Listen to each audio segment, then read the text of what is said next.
Good morning, everyone. Today we will start our next lecture of principle of inheritance and variation. In our last lecture, we had discussed about the monohybrid cross and the F1 generation. हमने F1 generation तक का cross कर लिया था. एक बार दोबारा से देख लेते हैं उसको. सॉरी, देखो ये दो पेरेंट्स हमारे पास थे. एक जो था टॉल था, प्योर टॉल, एक जो था वो ड्वार्फ था. तो इनके जब गैमीट्स बने कैपिटल टी, स्मॉल टी, और रिजल्ट में सबके सब क्या आने चाहिए थे, एवरेज हाइट आनी चाहिए थी, लेकिन सबके सब टॉल आए. तो यहाँ पे मैंडल का फर्स्ट लॉ जनरेट हुआ था, लॉ ऑफ डोमिनेंस.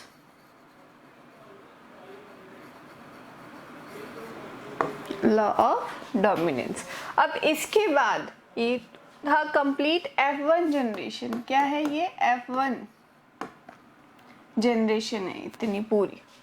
चार के चार इसके अंदर जो थे हाइब्रिड टॉल थे. क्या आए थे F1 जनरेशन के अंदर? They all tall but hybrid toll.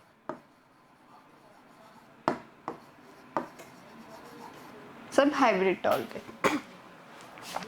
अब हम F2 जनरेशन पे चलते हैं. तो F2 जनरेशन के लिए मैंडल ने क्या करवाया था? सेल्फिंग करवाती थी. Selfing of F1 generation.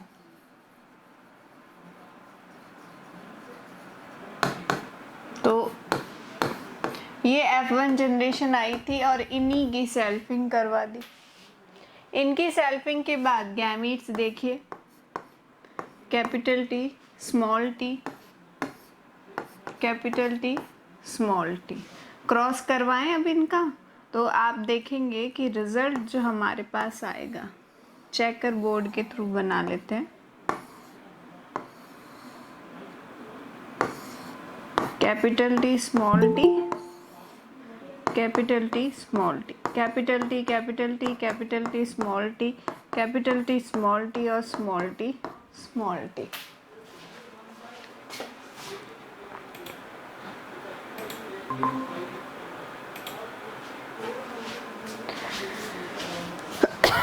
तो ये जो जनरेशन आई, ये कौन सी जनरेशन कहलाई? F2 generation. और इसका अब हम एनलार्ज करके देखते हैं तो क्या आपको नजर आएगा इसके अंदर कि एक तो आया है कैपिटल टी, दो है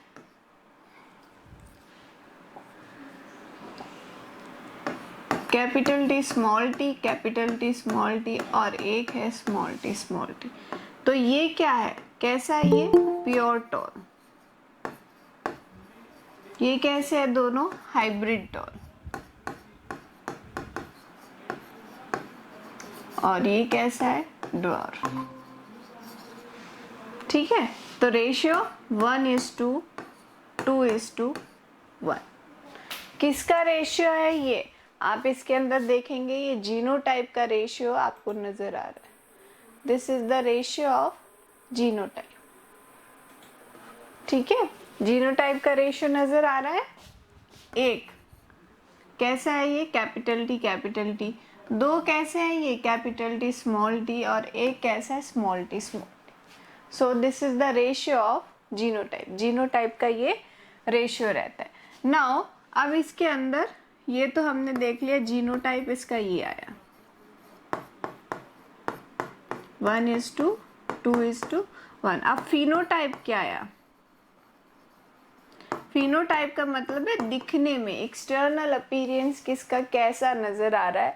तो तीन तो आप देखेंगे टॉल ही है.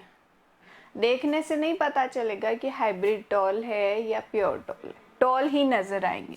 तो 3 तो आएंगे टॉल, और एक जो रहेगा वो रहेगा ड्वार्फ. ठीक है. ये दो रेशियोज जो है आपको लर्न करने. प्रियांशु, कल आपने लास्ट क्लास कब ज्वाइन की थी? क्या बेटा? आप अभी भी रेगुलर नहीं हो, अब मैं रिस्पॉन्सिबल नहीं हुआ आपके रिजल्ट के लिए। आपका रिजल्ट जो भी आता है, ये मेरा रिवीजन सेशन चल रहा है। पता नहीं क्यों रेगुलर नहीं हो, मेरे को समझ में नहीं आ रही ये बात। बार बार कहा जा रहा है, कॉल किए जा रहे हैं, फिर भी रेगुलर ही नहीं है बच्चे। अपने आप पढ़ रहे हैं, ठीक है, देखते हैं आपके रिजल्ट्स क्या आते हैं इस बार। ऑफलाइन एग्जाम्स है वैसे भी। तो ये देख लीजिए, इसमें किसी को प्रॉब्लम है यहाँ तक? नहीं है? गौरव, तुषार एंड प्रियांशु, कोई प्रॉब्लम? गौरव इतनी बार समझा दे बेटा, मैसेज मत टाइप किया करो। मैं इतनी डिस्टेंस पे आपके मैसेज इतने छोटे छोटे, I am not able to read messages. चलो, तो देखो पहला जो है ना, law of dominance F1 generation के अंदर जनरेट हुआ।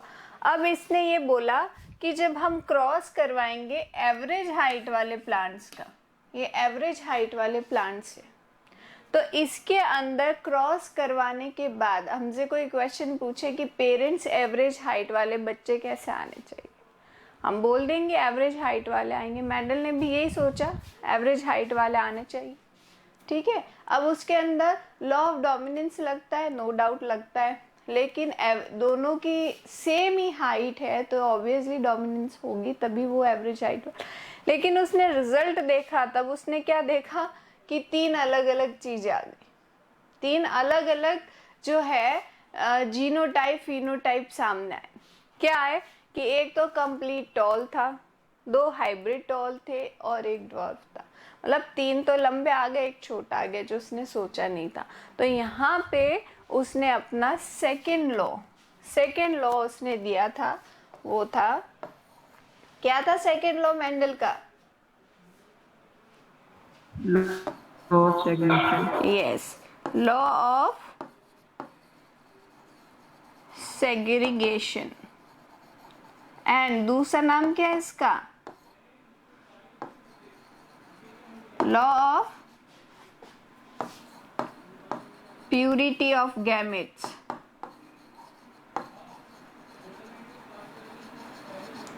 Law of segregation and law of purity of gametes. अब ये लॉ क्या कहता है उसको समझते अपन।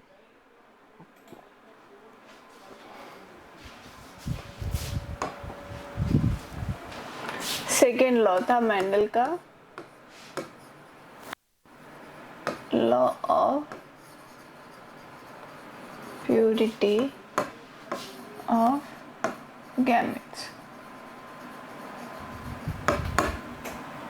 ही सेज कि हमने पेरेंट्स कौन से चूज किए थे, ये वाले।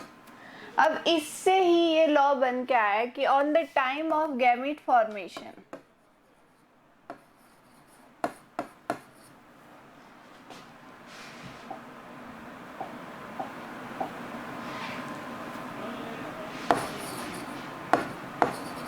on the time of gamete formation,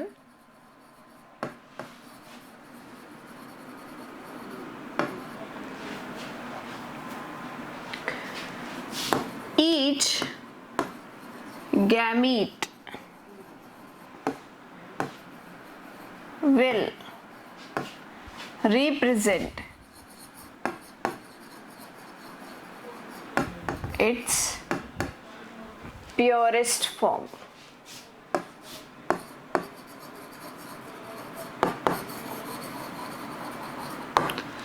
कि गैमीट फॉर्मेशन के टाइम, इस टाइम ये जो गैमीट्स बने हैं ये अपनी प्योरेस्ट फॉर्म को रिप्रेजेंट करते हैं। अब मैं आपके सामने अगर ये बोलूं ये क्या कैरेक्टर है, तो आपके दिमाग में तुरंत क्या आएगा? कौन सा कैरेक्टर है ये? Tallness, pure tallness. तो आपने इसको देखते क्या देखते ही बोला? कैपिटल टी देखते। कैपिटल टी देखते ही आपने बोल दिया this is the purest form. आपके सामने केवल स्मॉल टी रखा जाए तो this is also purest form, आप तुरंत बोलेंगे ड्वार्फ। लेकिन जब इन दोनों को कंबाइन करके रखा जाए तो आप सोचोगे पहले कि डोमिनेंट कैरेक्टर कौन सा है, वही इसका फिनोटाइप होगा, है ना। तो ये यही कह रहा है कि on the time of gamete formation, जब ये सेपरेटेड कंडीशंस रहती है, इस टाइम हर गैमीट जो रहता है अपनी प्योर फॉर्म को रिप्रेजेंट करता है, और इस प्योर फॉर्म के रिप्रेजेंटेशन की वजह से ही वो जो जनरेशन के अंदर आपको 3 अलग अलग कंडीशंस देखने को मिलती है। दूसरा, इसका दूसरा नाम था लॉ ऑफ सेग्रीगेशन। तो इसको हम इस तरीके से भी लिख सकते हैं, on the time of gamete formation each diploid cell will segregate into haploid cell and each segregated condition represent its purest form। तो दोनों वही लैंग्वेज आती है। तो क्या था ये? Law of purity of gametes. So is it clear? Law of purity of gametes. Yes, ma'am. Okay. अब आप मेरे को ये बताएं, आपने इस मोनो हाइब्रिड क्रॉस में क्या सीखा है, कितना क्या सीखा है? 2 लॉ सीखे। लॉ ऑफ डोमिनेंस कि डोमिनेंट कैरेक्टर आएंगे, है ना। ये डोमिनेंट कैरेक्टर हमेशा इस तरीके से लिखे जाते हैं, ठीक है। Always we will write like this. Recessive character सीखी आपने, इनको हम हमेशा इससे लिखेंगे,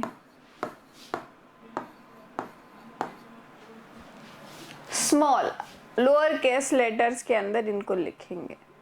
तो ये चीज आपको समझ में आ गई, प्लस लॉ ऑफ डोमिनेंस समझ में आ गया, लॉ ऑफ सेग्रीगेशन समझ में।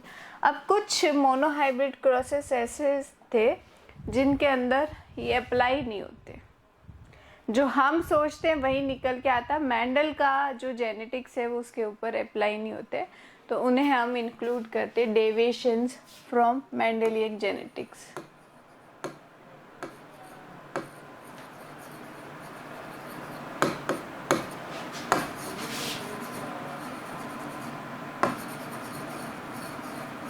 मेंडेलियन लॉ लिख, ठीक है, इससे डेविएशन है। अब ये कौन से डेविएशन है देखते हैं।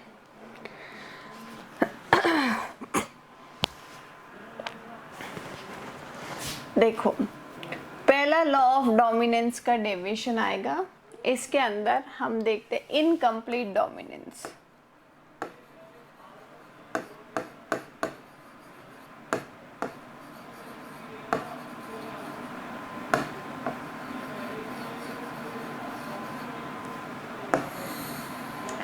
इनकम्प्लीट डोमिनेंस, इनकम्प्लीट डोमिनेंस के अंदर क्या देखेंगे हम? देखो कि एक प्लांट है, इसके एग्जाम्पल कॉमन नेम है इसका स्नैपड्रैगन,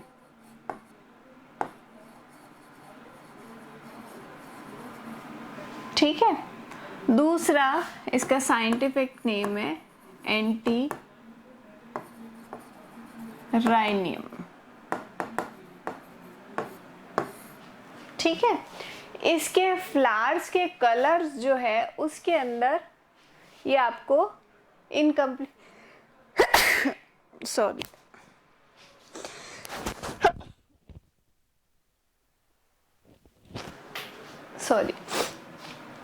उसके फ्लावर के कलर के अंदर आपको ये इनकम्प्लीट डोमिनेंस देखने को मिलेगी। कैसे? कि एक तो फ्लावर है इसका रेड कलर का और एक फ्लावर है वाइट कलर का। ध्यान से देख लेना, क्वेश्चन यहीं से बन के आएंगे। रेड के लिए जीनोटाइप कैपिटल आर लिए, वाइट के लिए जीनोटाइप स्मॉल आर लिए, ठीक है। गैमिट्स बनाते हैं, यस। तुषार एक्सप्लेन करेगा इसको। गैमिट्स बताओ बेटा कैसे बनाएंगे। अनम्यूट करो माइक तुषार जल्दी से।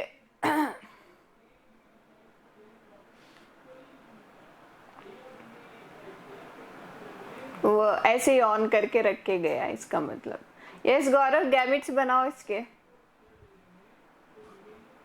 मैम इसके कैपिटल आर और स्मॉल आर बनेंगे। ये गैमेट्स बन गए, ठीक है। क्रॉस करवाते हैं अब हम। फिनोटाइप बताना मुझे इनकी। Capital R, small R, capital R, small R. क्या बनेगा ये क्या बनेगा, ये क्या बनेगा, और ये क्या बनेगा। यस, इसकी फिनोटाइप क्या होगी। मैम ये तो रेड बनेगा। ठीक है, this is the red. Next ma'am pink. अभी रुक जाओ आप। आपके हिसाब से क्या आनी चाहिए, हमने पढ़ा है लॉ ऑफ डोमिनेंस पढ़ा है, ठीक है। ये रेड आनी चाहिए, ये वाली रेड आनी चाहिए, ये वाली भी रेड आनी चाहिए, लेकिन ये रेड नहीं आती है। ये वाइट और रेड, इन दोनों को जब हम मिक्स करते हैं तो इनकम्प्लीट, मतलब जो डोमिनेंट कैरेक्टर है वो अपने को कंप्लीटली रिप्रेजेंट नहीं करता, इनकम्प्लीट। तो जब रेड इनकम्प्लीटली रिप्रेजेंट होता है तो वो पिंक कलर शो कर, तो इसमें क्या आती है, पिंक। इसलिए इसकी फिनोटाइप जो होती है पिंक होती है। और इसकी क्या आएगी, वाइट। वाइट। ठीक है, इसमें तो कोई कंफ्यूजन ही नहीं। तो आप देखिए ये इनकम्प्लीट डोमिनेंस है। लॉ ऑफ डोमिनेंस के अकॉर्डिंग 3 तो रेड आनी चाहिए, लेकिन रेड नहीं आती है, यहाँ पे रेड सिर्फ एक ही होती है। जीनोटाइप का रेशियो बताओ मुझे। जीनोटाइप का रेशियो बोलो क्या है। 1:2। ये वेरी गुड। फिनोटाइप का रेशियो,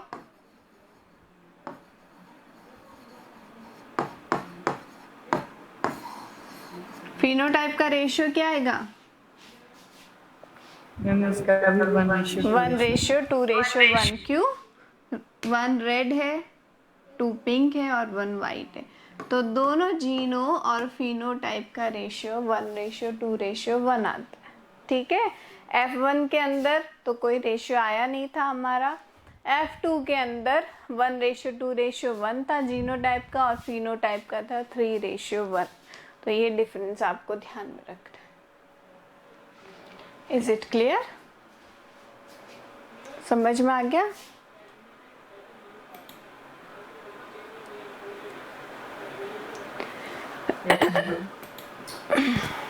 चलो, ये था इनकम्प्लीट डोमिनेंस।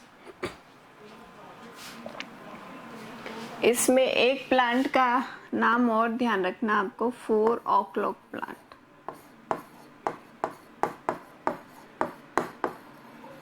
नाम है इसका मिराबिलिस जलापा।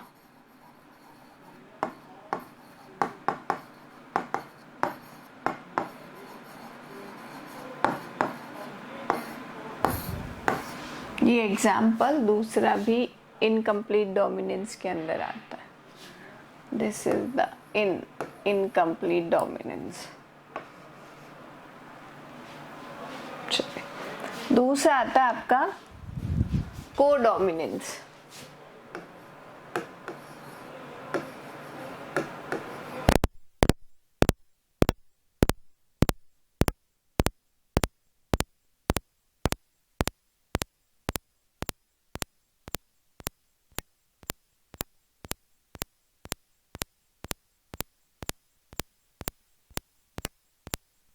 मैम वॉइस नहीं आ रही।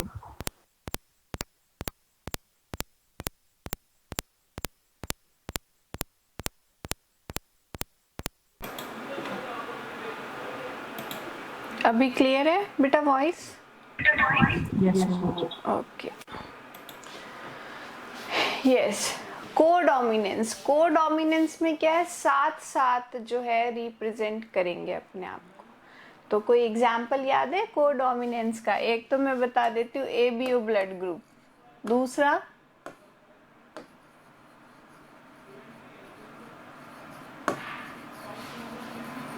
गौरव, पढ़ाई नहीं कर रहे हो इसका मतलब। मैम एक ही एग्जाम्पल पढ़ा था मैंने तो एबीओ वाला। क्यों, मैंने तो 2 पढ़ाए, आपने एक क्यों पढ़ा? बुक के अंदर भी 2 दिए गए। चलो पहले ये समझते हैं एबीओ ब्लड ग्रुप का एग्जाम्पल, ठीक है। इसके अंदर क्या है कि देखो, ब्लड ग्रुप ए जो रहता है उसकी जीनोटाइप क्या होती है? IA, ठीक है। एक तो होमोजाइगस कंडीशन होती है और दूसरी IA और स्मॉल आई। तो 2 टाइप के एलील्स हो सकते हैं इसके अंदर। बी ब्लड ग्रुप के लिए भी सेम कंडीशन होगी, सॉरी IB और आई, है ना, ये कंडीशन होगी। लेकिन हुआ क्या, ब्लड ग्रुप तो ये 2 ही थे। अब जब हम इन दोनों का क्रॉस करवाएंगे, अब मेरे पास यहाँ पे मैं एक जीनोटाइप ये ले लेती हूँ IA, दूसरी कंडीशन ले लेती हूँ IB। तो रिजल्ट में मेरे पास जीनोटाइप आ गई ये। तो इस जीनोटाइप को देख के तो मेंडल के लॉ के अकॉर्डिंग तो हमें ये लगना चाहिए कि जो डोमिनेंट है वही उसी का ब्लड ग्रुप बनेगा। लेकिन नहीं, यहाँ पे ये भी अपना डोमिनेंस शो करता है, ये भी साथ में मिलके अपने आप को रिप्रेजेंट करते हैं, को डोमिनेंस शो करते हैं, इसलिए ब्लड ग्रुप क्या आ जाता है? AB। तो ये जो AB ब्लड ग्रुप रहता है उसकी एक ही जीनोटाइप होती है, वो भी हेटेरोजाइगस कंडीशन वाली रहती है, ठीक है। दूसरी कंडीशन कि दोनों हेटेरोजाइगस कंडीशन में है,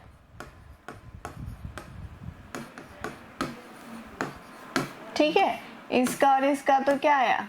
IA IB आ गया, AB ब्लड ग्रुप आ गया, है ना। इसका और इसका क्या आया? IA small I, A blood group आ गया। इसका और इसका क्या आया? IB और स्मॉल, ये भी B ब्लड ग्रुप आ गया।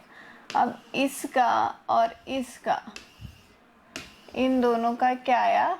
Small I. तो ऐसा कोई ब्लड ग्रुप होना नहीं चाहिए, इसके अकॉर्डिंग तो ये रहा, ऐसा कोई ब्लड ग्रुप होना ही नहीं चाहिए। लेकिन ये ब्लड ग्रुप बन के आता है और वो ब्लड ग्रुप होता है O। कौन सा ब्लड ग्रुप हो जाता है? O। तो O ब्लड ग्रुप की जो जीनोटाइप आती है स्मॉल आई जीनोटाइप आती है, ठीक है। स्मॉल आई करके जीनोटाइप आती है। तो ये ब्लड ग्रुप ने अपने आप को साथ में रिप्रेजेंट किया है, तो क्या है ये?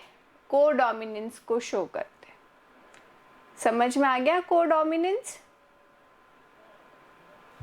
Yes ma'am. अब मेरे को चलो एक पुराना सा क्वेश्चन है आपका,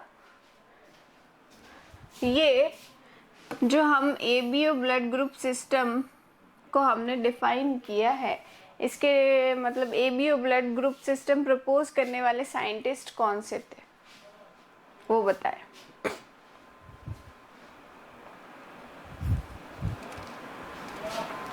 तुम सब लोगों को डंडे से इतनी भयंकर धुलाई होनी चाहिए ना। कार्ल लैंड, और एक साइंटिस्ट और था, वीनर। लैंडस्टीनर एंड वीनर ने डिस्कवरी की थी एबी ब्लड ग्रुप सिस्टम की। किसके अंदर की थी?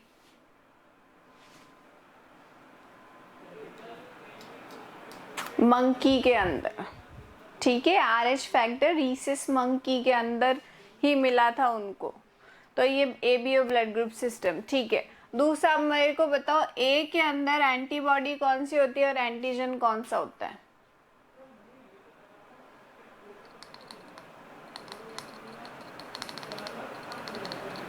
बताओ, एंटीबॉडी कौन सी होती है ए के अंदर?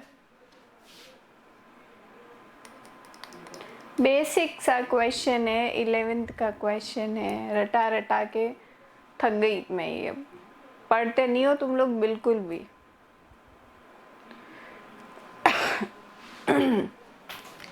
भाई ए किससे किससे ब्लड ले सकता है बताओ मुझे, बी से ले सकता है क्या? नहीं ले सकता, तो ऑब्वियसली बी एंटीबॉडी होगी इसके अंदर। ए बी से ले सकता है क्या? सॉरी, ओ से ले सकता है। एंटीजन कौन सा है? ए एंटीजन प्रेजेंट है इसके अंदर, इसके अंदर एंटीबॉडी, बी के अंदर ए एंटीबॉडी है और बी एंटीजन प्रेजेंट है। ए बी के अंदर कोई एंटीबॉडी नहीं होगी, एंटीजन होते ए और बी। ओ के अंदर कौन सी एंटीबॉडी होगी? ए और बी, कोई एंटीजन नहीं होते। ठीक है, तो एंटीजन नहीं है, इसलिए इसका जो स्मॉल आई वाला जीनोटाइप बन के आया। आया समझ में?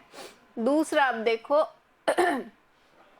इसका जो एग्जाम्पल था कोडोमिनेंस का, वो था human skin colour.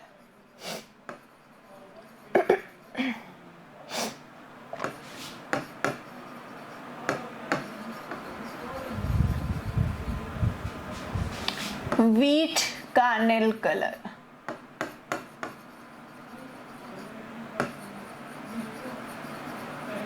Human skin, हर ह्यूमन का स्किन टोन जो होता है एक दूसरे से डिफरेंट होता है। क्यों होता है?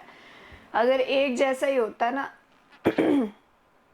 तो लॉ ऑफ डोमिनेंस वहाँ वर्क करता, लेकिन अलग अलग है दोनों जीन्स जो अपने आप को रिप्रेजेंट कर रहे हैं साथ में मिलके, तो वो कॉड डोमिनेंस का एग्जाम्पल। इसमें पॉलीजीन कंडीशंस भी आती है, लेकिन वो हम नेक्स्ट क्लास के अंदर उसको डिस्क्राइब करूँगी मैं, क्योंकि अभी इतना टाइम है नहीं, नेक्स्ट क्लास का भी टाइम हो गया। ठीक है, तो आपको कोडोमिनेंस के अंदर ये तीन एग्जाम्पल्स ध्यान रखने, ABU blood group, human skin colour और तीसरा है व्हीट कार्नेल कलर। हर गेहूं को आपने देखा होगा, गेहूं का कलर एक दूसरे से डिफरेंस शो आपको होते होंगे। वहाँ बहुत सारे गेहूं की क्वालिटी, सफ़ेद गेहूं, पीला गेहूं, लाल गेहूं, आपने सुना है ना? नहीं भी देखा तो कुछ ना कुछ तो सुना होगा। ऐसा क्यों है? ये कोडोमिनेंस की वजह से होता है कि जब हम क्रॉसेस करवाते हैं तो होना चाहिए डोमिनेंट कैरेक्टर शो होना चाहिए, लेकिन ऐसा नहीं होता। वो दोनों जीन अपने आप को रिप्रेजेंट करते एक साथ। कोडोमिनेंस, दोनों एलील्स जो है कोडोमिनेंस को रिप्रेजेंट करते हैं। ठीक है, चलो फिर बाय।